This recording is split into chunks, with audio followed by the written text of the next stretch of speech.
Well, hi everyone. Yeah, thank you for coming to my little talk this morning. I think honestly, first thing I want to do is apologize for the kind of clickbait nature of the title. Honestly, this title was actually a throwaway comment I made in a meeting, and I think it's definitely a comment that betrays my frustrations towards the hype surrounding AI, and I think particularly how I've seen it used or talked about within the charity sector.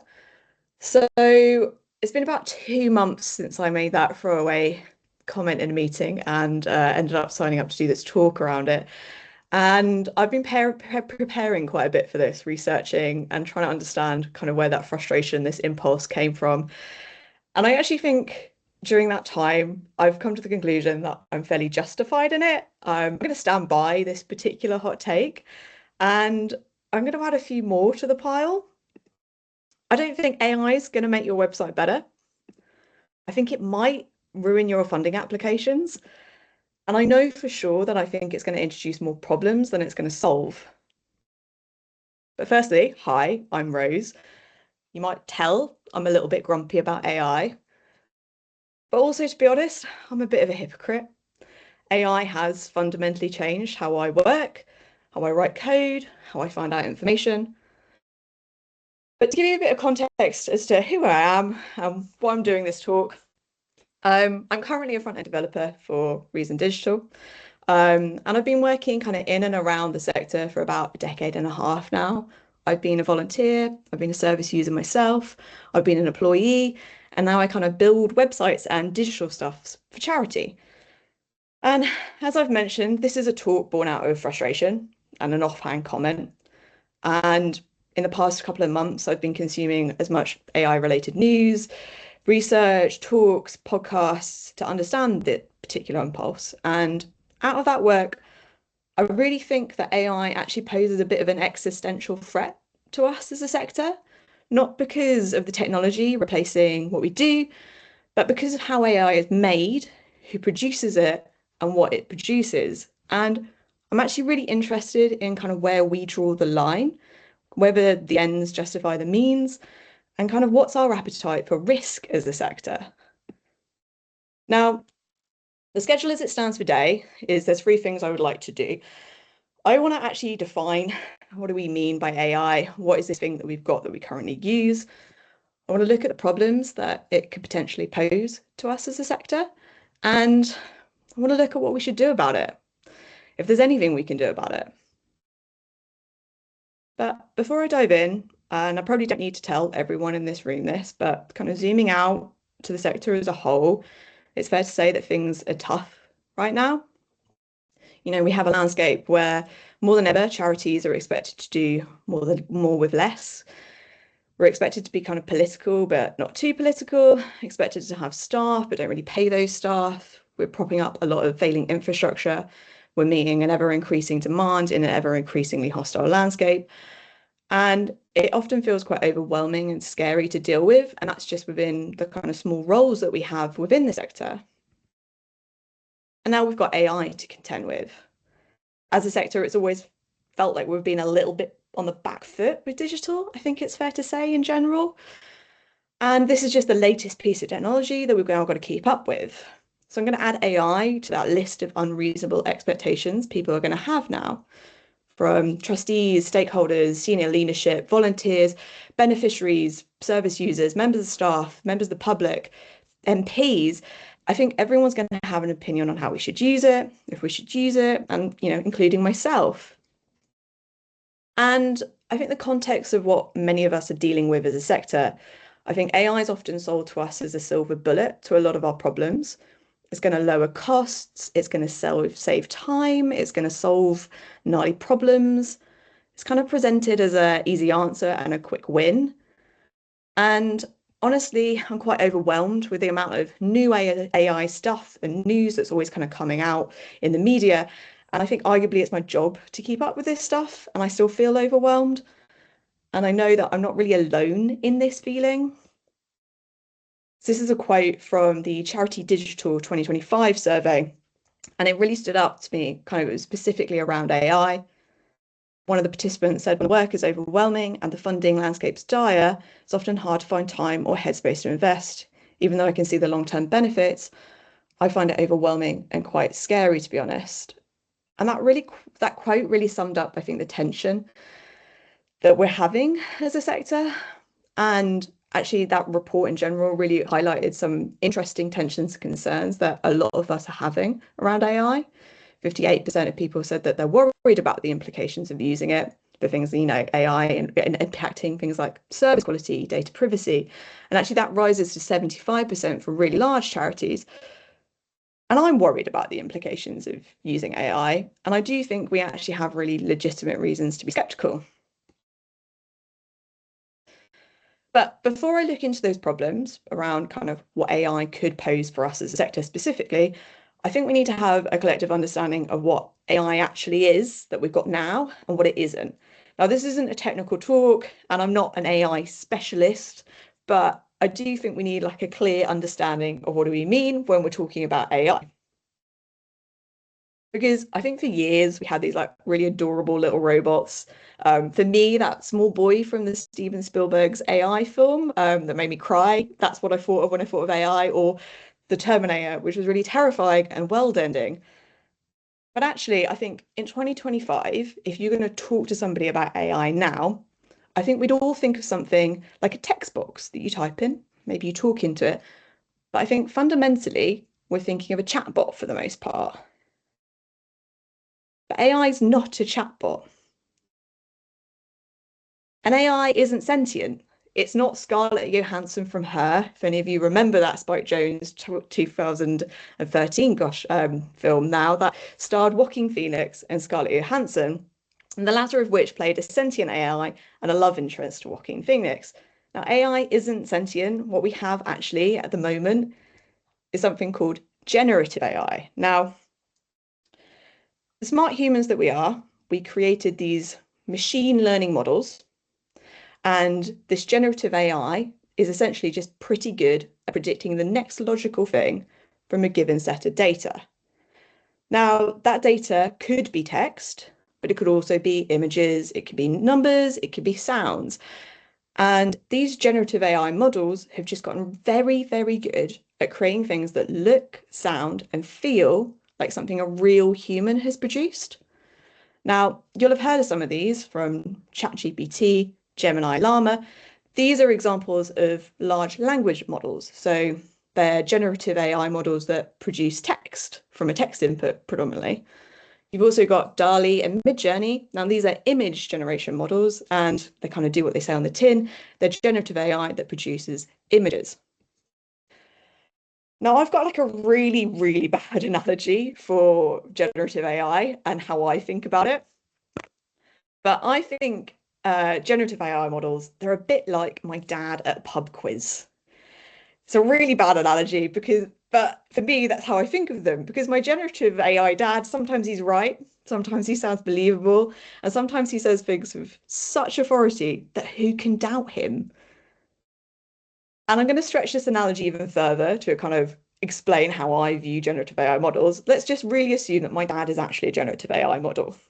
So when my generative AI dad is asked, what's the capital of Belgium?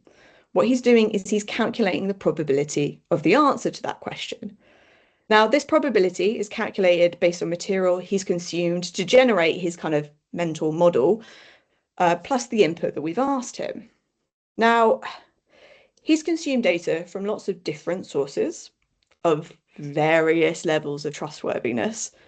Now, that could be from the films he's watched at the cinema, which include kind of very well-researched documentaries, to the kind of latest nonsense in the Marvel universe. It can also include copious amounts of YouTube videos he's watched, from that kind of fairly innocuous video of one man documenting his biking trip around Scotland that's got about 10 views, to Mr. Beast and his weird dystopian Squid Game-esque content. And also, it includes all the conversations he's had with his mates while planning a bike trip in his WhatsApp group, where somebody perhaps confidently claimed that Antwerp, instead of Belgium, was the capital. Oh, what am I talking about? Instead of Brussels, was the capital of Belgium. So, with all that data that he's kind of absorbed, that kind of adds up to an equation that ends up slightly weighing towards an incorrect answer rather than one that's going to actually score us points in the quiz. And the thing is, my generative AI dad sounds really plausible. He's like really confident he's right. He's actually really good at mimicking what a human would be in a scenario where he thought he was right. And actually, and this is no shade on my dad, he's actually probably better than my dad at a pub quiz in getting the answers right. So there's another thing that my generative AI dad is really good at doing. He doesn't just return text from a text input, he can make images. And this is the only AI generated material in this whole talk, I promise, that I've used. But when I asked a generative AI model to draw me a hand-drawn poster of Norwich, something that would work for a pub quiz drawing round, this is what it produced. It took less than 10 minutes. It looks plausibly like something a human has made. And I don't want to assume anything about the people in this talk or my, to project my lack of jewelry skills onto any of you, but I'm pretty confident this is something way better than most of us would be able to whip up in 10 minutes and under pressure. So what happens when an AI model is lacking data? Now, if we look at my AI model dad, he's been trained on various data that's available to him, and that hasn't included the Keeping Up with the Kardashian box sets. So when that training data is incomplete, biased, or otherwise flawed, he learns incorrect patterns, leading to incorrect predictions or hallucinations. Actually, in this case, I asked my real dad this question about whether he knew the youngest sister of the Kardashians and what she was called. And I was actually surprised that he knew that the Kardashians began with a K. But Karen was a pure figment of his imagination. It was a complete guess and actually an inaccurate prediction. And I think it's something that an AI model could quite well make. Now, importantly, even though there's a lot of these kind of AI products out there built around generative AI models, look like they remember what you've said to them. They don't actually remember your conversations. Whatever you ask them might be reabsorbed and consumed to further train their model. But a lot of these products have bells and whistles attached to them that look like it recalls what you're talking about and remembers a conversation that you're having. But my AI model dad doesn't even know he's in a pub quiz, let alone the last question he was asked.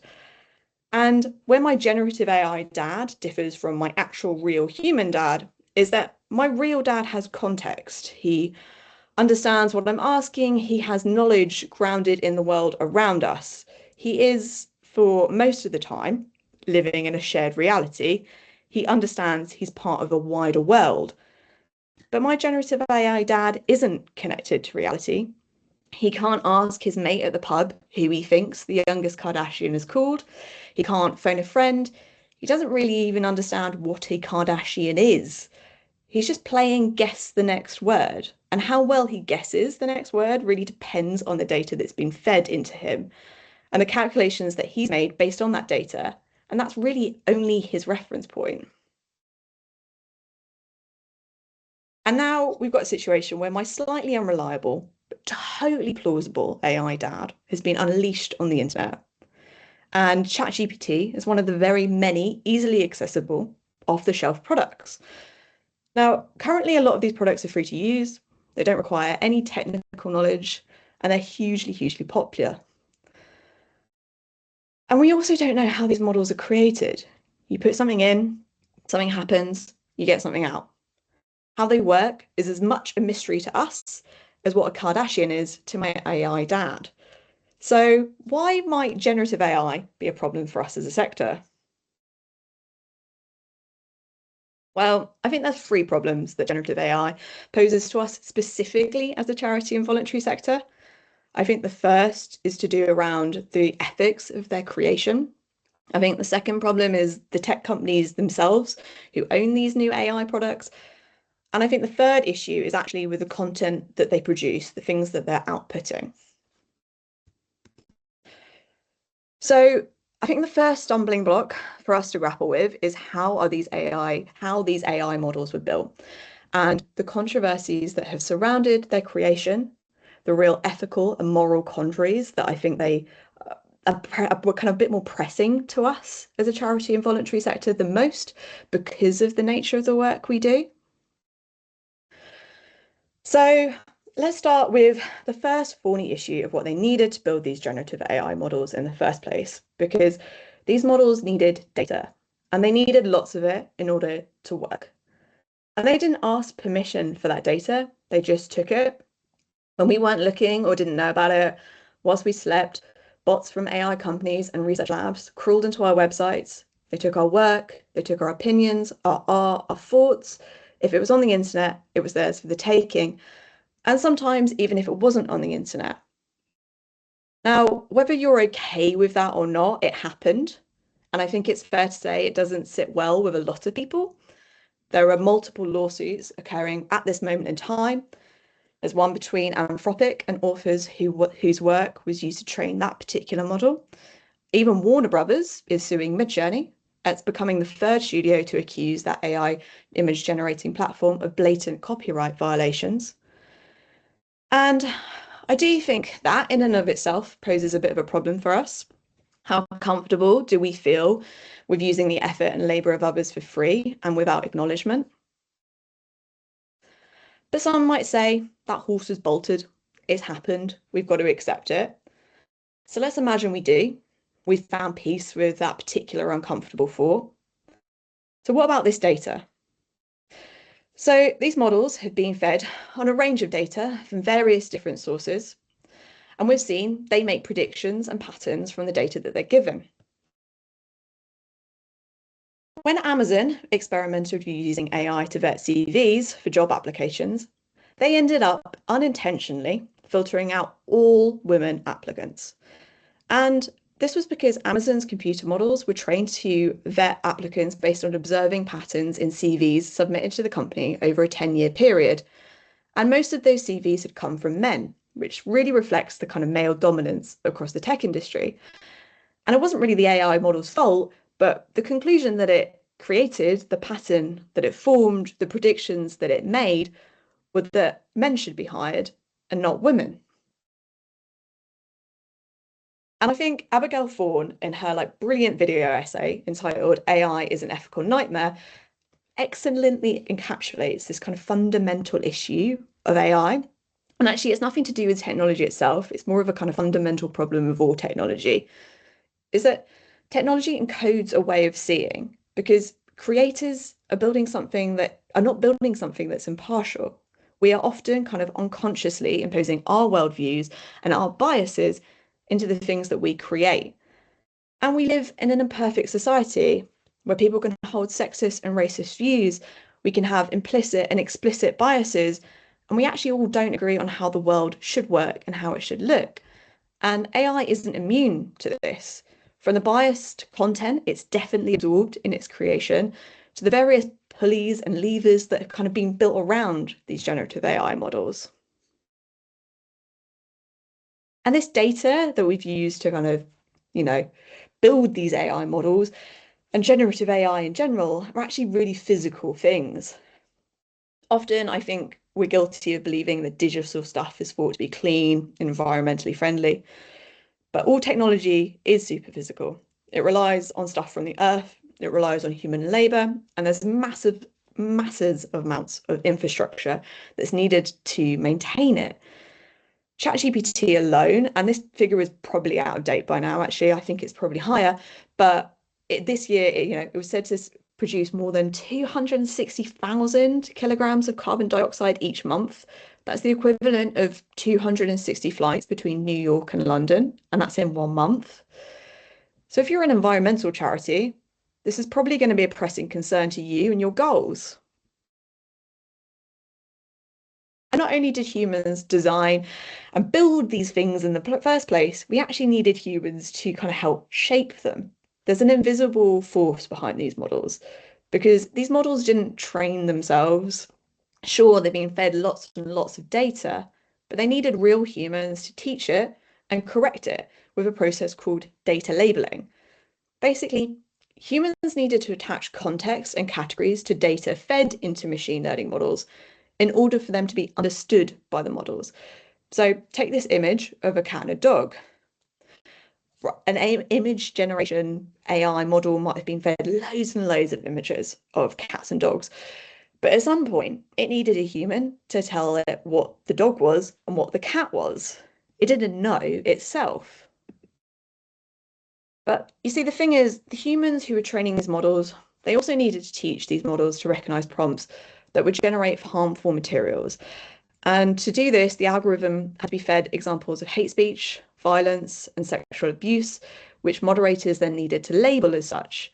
And often this work is underpaid, and the workers have very few rights. It's predominantly done by people in the global south, working 8 to 12 hours a day, reviewing hundreds, sometimes thousands of images, videos, or data points, including incredibly graphic material. And this is a really big business, right? Because the data collection and labeling industry is expected to grow to $14 billion by 2030. That's often at the cost of workers' physical and mental well-being and the lack of workers' rights. The task of data labeling is at best monotonous and at worst traumatizing. Okay, I'm going to take a deep breath there because that was fairly intense. This is a picture of a dog that kept me company whilst writing this talk in a coffee shop.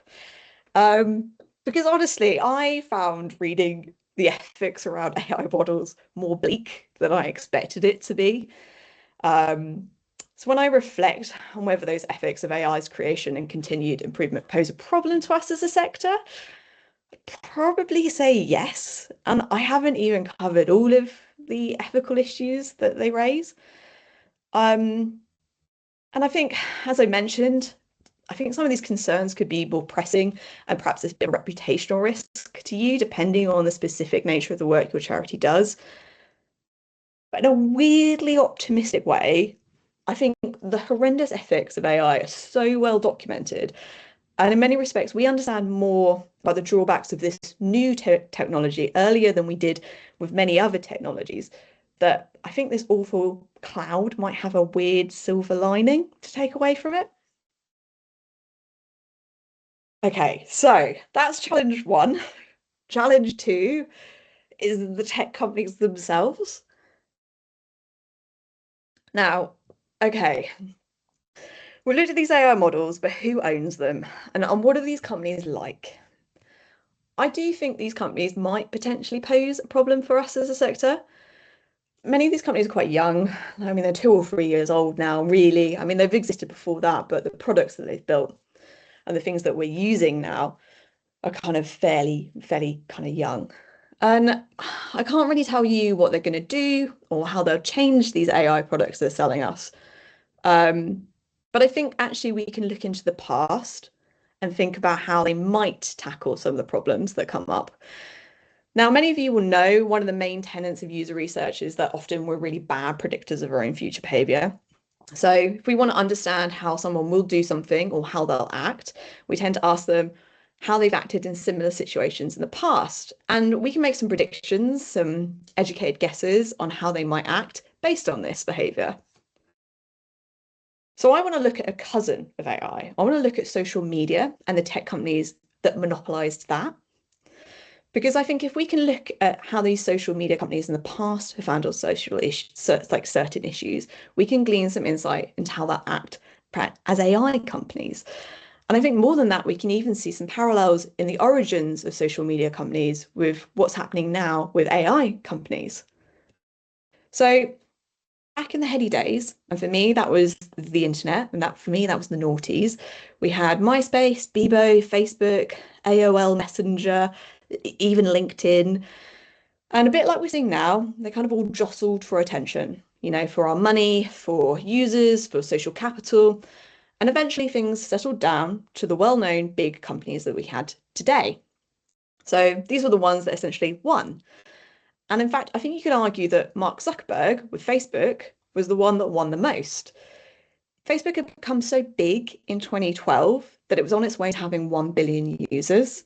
And before Facebook decided to go public and sell its stocks, Mark Zuckerberg posted a letter about how he envisaged that company's purpose and what he wanted to achieve. So he said Facebook was originally not created to be a company. It was built to accomplish a social mission, to make the world more open and connected. Now, honestly, like that statement of intent is actually a really fascinating read. And I was struck by two things. One was a lot of the talk around wanting to do something good. And the second was how he spoke about Facebook needing to make money. So in that statement of intent, he talks about wanting to build tools to connect people with the people they want, share what they want. And for him, this was extending people's capacity to build and maintain relationships. He also talks about as people share more, they have more access to more opinions from people they trust about products and services they use. This makes it easier to discover the best products and improve the quality and efficiency of their lives. And I think we really saw this because as Facebook grew and grew, we were encouraged to move over to Facebook's social infrastructure and to reach people and to promote ourselves. And even Reason Digital were urging charities to use Facebook, claiming it's likely going to be one of the places that people will find out about your organisation. And I know many people in this room did and continue to use Facebook, quite understandably. It had become a movement. It was where the people we wanted to reach were. It was fairly easy to use and it cost next to nothing, just maybe your time. And it became, and I think still is for a number of us, a place to fundraise, to run services, to manage volunteers, and essentially a place to run our core fundamental parts of the charity. But I think slowly, bit by bit, the shine around social media and these tech companies kind of began to fade. Facebook, and again, social media in general, has a few well understood problems of them, from misinformation and fake news to excess use being linked to anxiety, loneliness, low self esteem. There were privacy concerns around how users' data is harvested, which is honestly mainly for advertisement use, to how addictive it can be, how these platforms colonize your time, as well as the well documented cyberbullying and harassment problems. And at some point during their creation and their formation, they did work on these points. But I think we now live in a time where they've really kind of given up. You know, they're publicly cozying up with Trump and giving up any pretense of trying to fix these issues. So I'm going to put these research hat on, and I'm going to imagine that I can ask Facebook, who themselves may or may not be interested in building an AI company, if they could perhaps tell us a bit about how they've kept users safe from harm in past. And I think Mark Zuckerberg, if he answered me, would perhaps begin to tell us a timeline. He could tell us in the beginnings, that they began investing in safety schemes. So in 2010, for instance, they launched a formal safety effort, and they continue to more or less make an effort around safety for kind of most of the 2010s.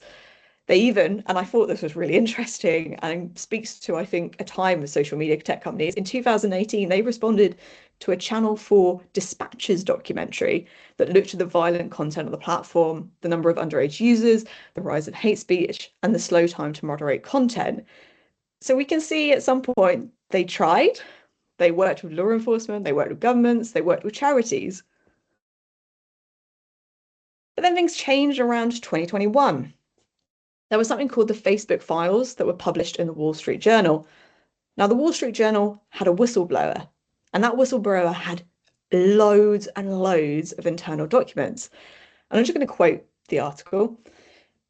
Facebook knows in acute detail that its platforms are riddled with flaws that cause harm, often in ways only the company fully understands. That is the central finding of a Wall Street Journal series based on a review of internal Facebook documents, including research reports, online employee discussions, and drafts of presentations to senior management. Time and again, these documents show Facebook's researchers have identified the platform's ill effects. Time and again, despite congressional hearings, its own pledges, a number of media exposés, the company didn't fix them. And this is really the pivotal kind of turning point, the beginning of end for kind of Facebook's appearance of trying to do something.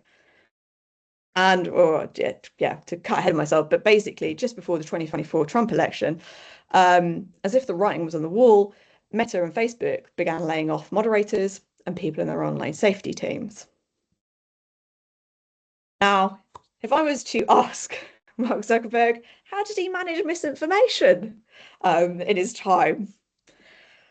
I think we can begin to see a similar pattern, and it ends with Facebook, Meta, whatever you want to call it, removing its attempts to fact check. It follows the lead of Elon Musk and instead uses community notes. They end third-party contracts with fact-checking organizations, all in favor, and this is a quote from Mark Zuckerberg himself, for more speech slash fewer mistakes. And if at this point he hasn't kicked me out of Facebook HQ, if I was to ask him one more question, how have you managed privacy concerns over the years?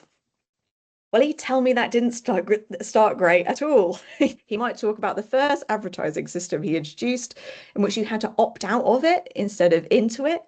And until you did, it would reveal the purchases that you'd made on the internet to anyone in your network. Now, apart from the obvious privacy concerns, a lot of people's Christmases were ruined when they found out what mum had brought them for Christmas.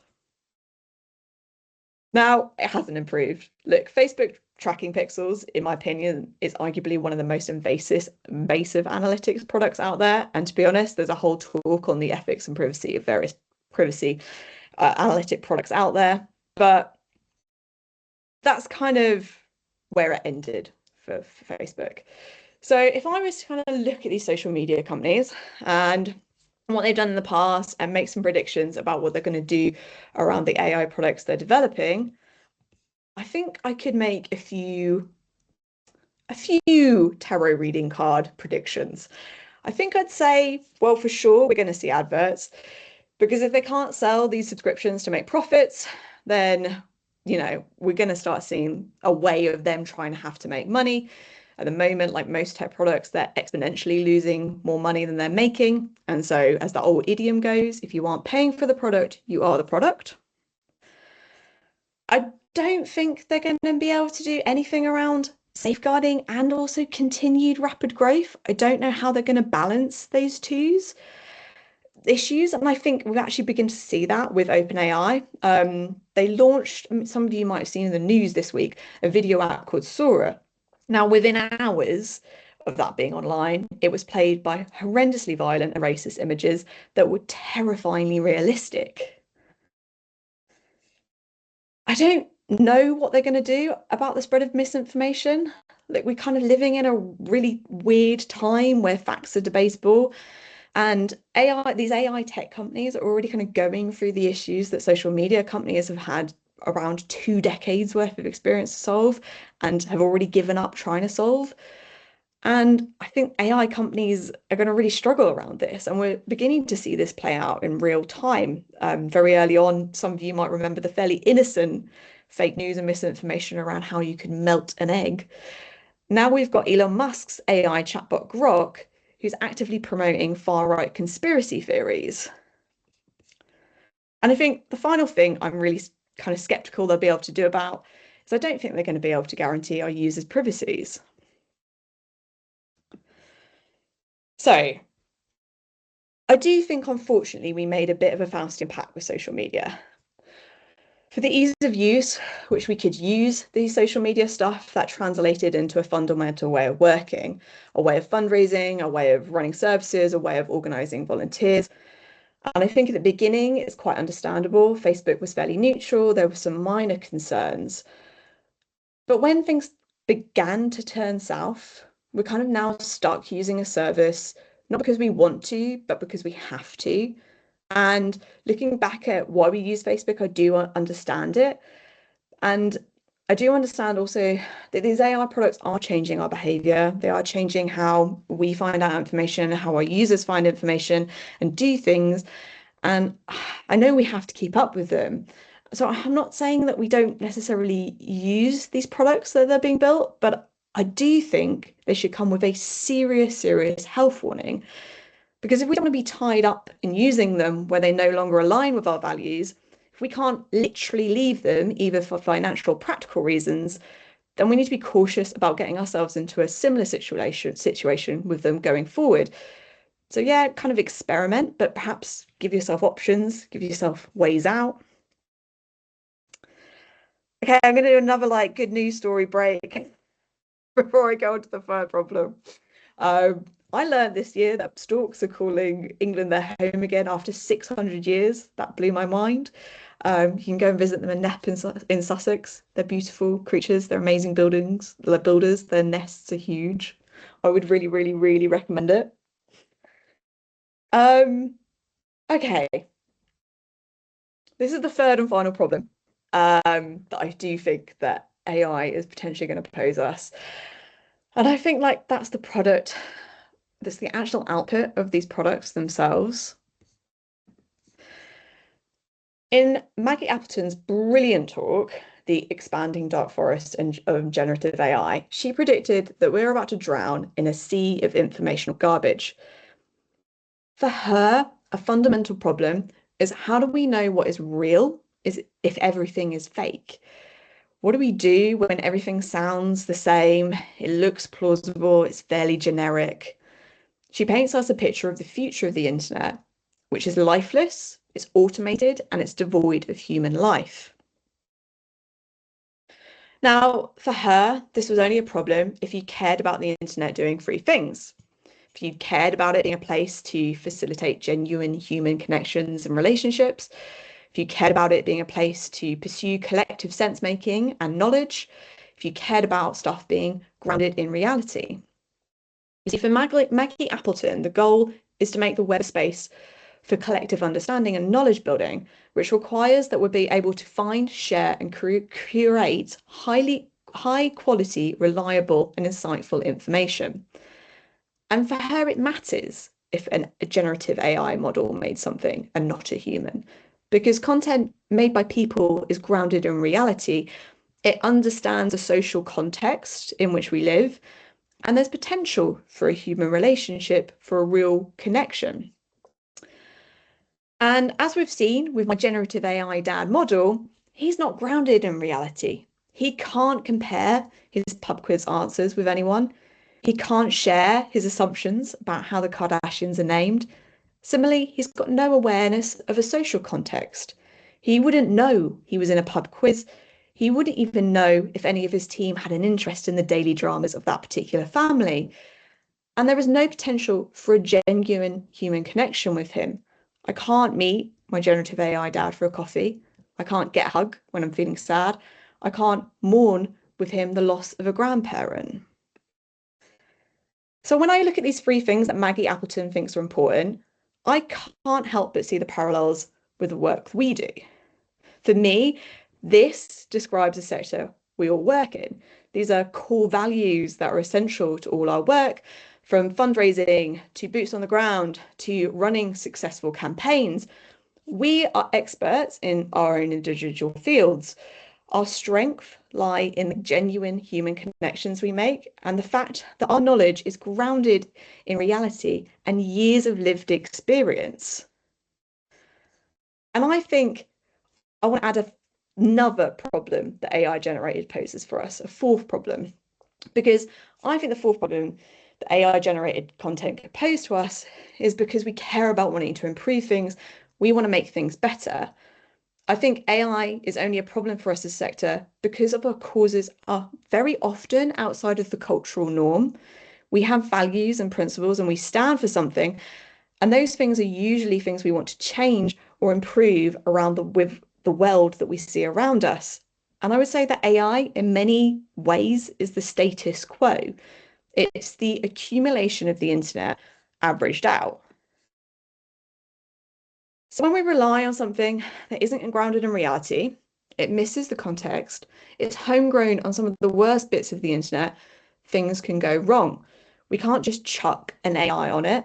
And a very early example of adopting AI showed us this.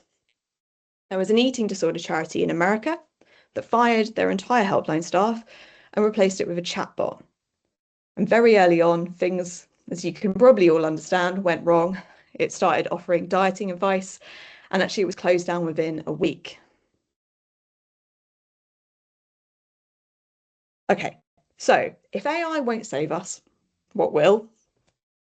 I'm not going to lie, finding reasons to be cheerful hasn't been easy. Honestly, it was quite hard to pull out of this nosedive, to work out how to end on a hopeful note at all. I'm not really sure that the kind of real life or well documented consequences that AI have is going to change anything. Um, and to be honest, our governments are years behind working out how to kind of regulate AI. They've really only just kind of caught up with how to regulate dial-up internet. So let's be honest, AI is here. It's kind of firmly in the zeitgeist. I even found my mum using ChatGPT the other day. And SNL, which is a huge American comedy show, even recently did a whole kind of sketch around it. So we've got to reckon with it. Even though I think personally, I would just turn it off. I think the first reason we have to be cheerful is, oh my God, I think generative AI is actually really boring. It's actually no longer magical to me. It's all hand waving and marketing. It's predictive text with bells on it.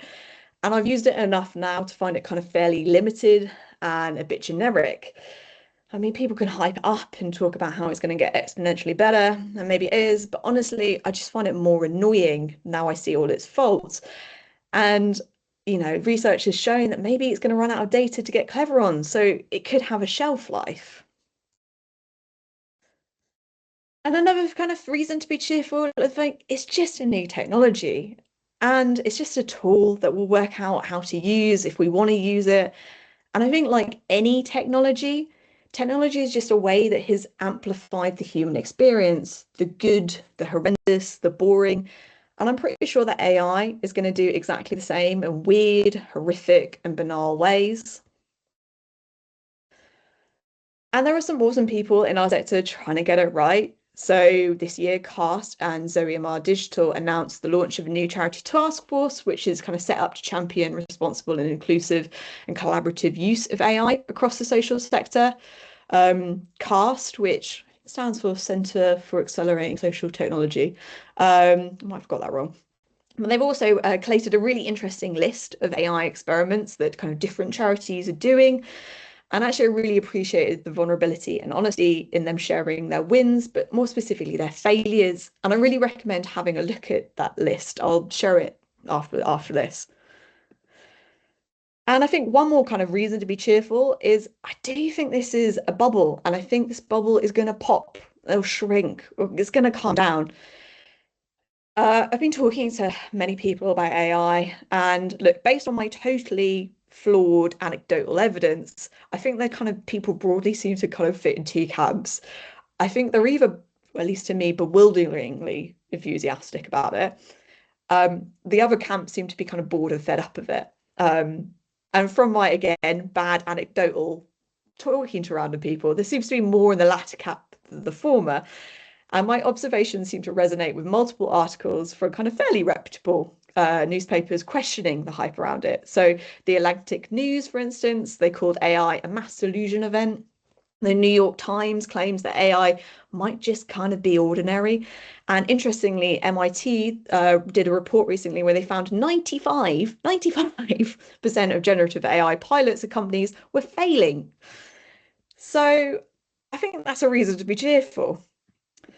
But in terms of AI and whether we should or shouldn't use it, I think ultimately we need to ask ourselves what we're trying to achieve. This doesn't only apply to, I think, any conversations around whether we should be using AI, but in general, kind of stepping outside for a moment. What is your website trying to achieve? What is your collection of accumulated digital stuff doing?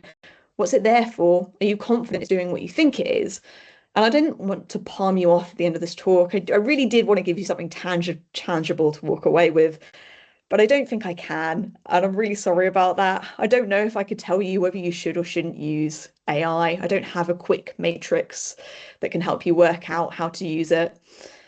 But I really do hope that from this talk, you understand more fully about some of the problems that it could pose for you. And if it's made at least one person think twice about building an AI chatbot, I will honestly be the happiest woman alive. So that's the conclusion of my talk. I don't think AI is going to save your charity, but honestly, I'd be surprised if anyone on this call felt otherwise. But I actually kind of really wanted to end where I often start is what problem are we trying to solve? And this is like really cheesy, and I'm sorry, but I do think knowing the answer to that is probably what actually might save your charity. And yeah, that's me. Thank you. If you do want to talk to me more about AI, here's an email. And yeah, I'd be intrigued to see what people think and yeah, answer any questions that I can. Back to you, Okay, Mark. thank you very much, Rose. That was amazing. And I think we've all learned quite a lot today. I think in terms of Q&A, I think we've got a couple of questions. I think one from Jody. Will it really burst with the development of toward AGI? I think, Yeah. I mean, I didn't even go towards AGI. Um, I mean, that's a whole other topic. I yeah, mean, we at the moment we don't have you know then the stuff we're using isn't AGI. It's not conscious. mm, It is just predictive text. yeah, Um, so I think the generative AI bubble will burst. Like I yeah, really do think that has a shelf life. We will deal if and when a sentient AI appears. I mean, I'm fairly skeptical around that, and that is a whole other talk. But yeah, that is an interesting question. Uh, yeah, that's a big one. okay, yeah. I think it is one of those. I think we just got to keep being curious and watching what happens, don't we? So I think another question from Rifat, re Faustian Pax. What if, whenever we use ChatGPT, we feed it comments about values and all the good stuff we want to see promoted in the world? Surely that will, bear with me, uh, balance some of the false dangerous data it has been fed. Yeah, so I didn't go into it much in this talk. There's loads of really interesting research into whether you can make an AI ethical. I think one of the fundamental problems we have with trying to do that is that, as I said, not everyone agrees on how the world should look. So trying to determine what is the correct output of what an AI model should or should not be is quite hard to kind of get a consensus on. And more than that, the kind of content of the models that have been, the data that they've been fed, uh, it has come from kind of fairly disreputable sources. So ChatGPT, for instance, is built on a lot of content from Reddit, which is kind of well documented in terms of the kind of misogynistic and incredibly sexist content, to say the least. I would really recommend going away and listening to that AI is an ethical Yeah. nightmare because in that talk she talks a little bit more about how would you make an ethical AI and is it possible to make it look how you want? And the headline of it is it's really hard and maybe not possible. So I definitely really recommend that talk. Okay, I think we've got time for a couple more. Um, I think Tim made a valid point. We use Notebook LM to create walled garden chat instances. Sorry, not a question. I think just more how you can control probably the amount of unethical stuff in there. I think there is. Sorry, one second. It's quite a lot going through. Uh, so from Jen, you said you do use it. I'd be interested in what for, and what do you think it excels at, and what parameters do you put in it in place? Yeah, so my main job is I'm a web developer and I predominantly actually use it to kind of almost like rubber duck questions and help me code. And actually that is a whole debate even within the developer community as to actually whether it makes you more or less productive. I mean, I do recall an entire half a day that I lost with an AI model where it basically gaslit me into thinking that I could do something when I couldn't. And that's because I kind of wandered into the world of perhaps a area of technology that I wasn't as kind of au fait with. And so I think it's quite a useful rubber duck tool, but only when you're kind of you grounded in the knowledge that you know.